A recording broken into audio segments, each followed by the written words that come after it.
اس سے بھی آپ کو بہت سارے بینیفٹس ہیں۔ اب اسی کا نیکسٹ پوائنٹ جو ہے وہ ہے فیملی کے ساتھ تھوڑا وقت بتانا۔ آپ کوشش کیا کریں کہ پورے دن میں تھوڑا وقت اپنے فیملی کو دیں، اپنے فیملی ممبرس کے ساتھ، اپنے سبلنگس کے ساتھ تھوڑا وقت گزاریں۔ اس سے آپ مینٹلی اسٹرانگ رہیں گے، آپ خوش رہیں گے۔ اور کہتے ہیں نا کہ ایک حدیث ہے کہ جب آپ صبح اٹھ کے اپنے ماں باپ کو جا کر ایک مسکراہٹ بھری چہرے سے دیکھ بھی لیتے ہیں نا، تو وہ بھی آپ کے نیکیوں میں کاؤنٹ ہوتا ہے، وہ بھی ایک نیکی ہے۔ تو اللہ نے مطلب دنیا میں کتنی چھوٹی چھوٹی چیزوں کو کرنے میں نیکیاں رکھی ہیں، تو ہم کیوں نہ چلتے پھرتے ان نیکیوں کو کریں اور یہ چیز دوسروں تک فارورڈ کریں۔ اور ان سب سے اوپر سب سے بڑی چیز ہمارے نبی صلی اللہ علیہ وسلم کی سنتوں کو فالو کرنا۔ ہم پورے دن میں بہت سارے کام کو کر سکتے ہیں اور ان میں نبی کی سنتیں شامل ہوتی ہیں۔ اگر وہ سنتوں کو ہم لے کر اس دنیا میں چلیں گے نا، تو وہ ہماری نیکیوں میں کاؤنٹ ہوگا اور اس سے ہمارا دین بھی چلے گا اور ہماری دنیا کی زندگی بھی گزرتی رہے گی۔ ہمارے نبی صلی اللہ علیہ وسلم ایک بہت بڑے اگزامپل ہے ہم سب کے لیے، اس یوتھ کے لیے۔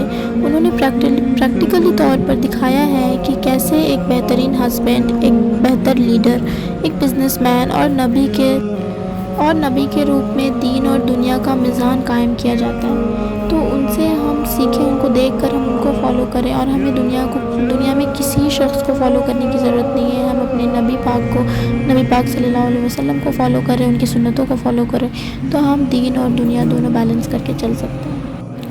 اب میں تھوڑی بات کرتی ہوں اسکول گوئنگ اسٹوڈنٹس کے بارے میں، یا جو جاب کرتے ہیں ان کے بارے میں۔ ان لوگوں کو سب سے زیادہ پریشانی ہوتی ہے بیلنس کرنے میں۔ کیونکہ یہ لوگ باہر جاتے ہیں۔ اسکول گوئنگ اور کالج گوئنگ کو میں ایک چیز بولوں گی کہ اپنا اسکول یا کالج خاص کر کے یہ دیکھیں کہ وہ مسلم ڈپارٹمنٹ میں ہو، اور اگر مسلم کا ہوگا تو آپ کے لیے بہت آسانی ہو جائے گی، اور اگر نان مسلم کا ہوگا تو آپ کے لیے بہت مشکل ہو جائے گی۔ کوشش کریں کہ آپ مسلم کالج اور اسکول کو ہی چنیں۔ باقی اگر نہیں ملتا ہے، کوئی مسئلات ہوتے ہیں یا کوئی پرابلم ہوتی ہے، تو وہ بعد کی بات ہوگی۔